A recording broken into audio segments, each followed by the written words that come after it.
दोदी और मुफ्ती कवी के बाद राखी पाकिस्तानी पुलिस वाले की तलाश में। मुतनाज़ा भारतीय अदाकारा राखी सावंत ने शादी के लिए नई शर्त और ख्वाहिश का इजहार कर दिया। राखी सावंत हाल ही में एक शो में नजर आई जिसमें उन्होंने पाकिस्तान आने और अपनी शादी से मुताल्लिक बात की। उन्होंने बताया कि वो एक इवेंट में शिरकत के लिए लाहौर आई थी जहां उन्हें बहुत मजा आया। अदाकारा ने दावा किया कि बॉलीवुड में आइटम सॉन्ग की बुनियाद रखने वाली मैं ही हूँ। शादी के हवाले से बात करते हुए उन्होंने बताया कि मेरे वालिद नहीं है, बस एक भाई है जो हरगिज़ नहीं चाहता कि मैं पाकिस्तान की बहू बनूं। राखी सावंत का कहना था कि मेरे वालिद चाहते थे कि मैं एक पुलिस वाले से शादी करूं। उन्होंने भारत से होने वाली तनकीद का जवाब देते हुए कहा कि अगर मैं पाकिस्तान में शादी करना चाहती हूं तो इसमें बुराई ही क्या है। राखी सावंत ने शादी के लिए नई ख्वाहिश का इजहार करते हुए बताया कि पाकिस्तानी पुलिस एहलकार बहुत हैंडसम लगते हैं। उनका पुलिस वालों को मुखातिब करते हुए कहना था कि क्या पाकिस्तान में कोई पुलिस वाला मेरा हाथ थामने के लिए तैयार है। साथ ही अदाकारा ने शर्त रखते हुए कहा कि जो आदमी उनका सारा कर्ज चुकाएगा,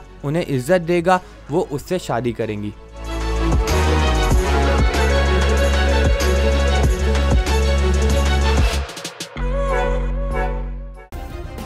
सब्सक्राइब करें और बेल दबाएं ताकि कोई खबर रह न जाए।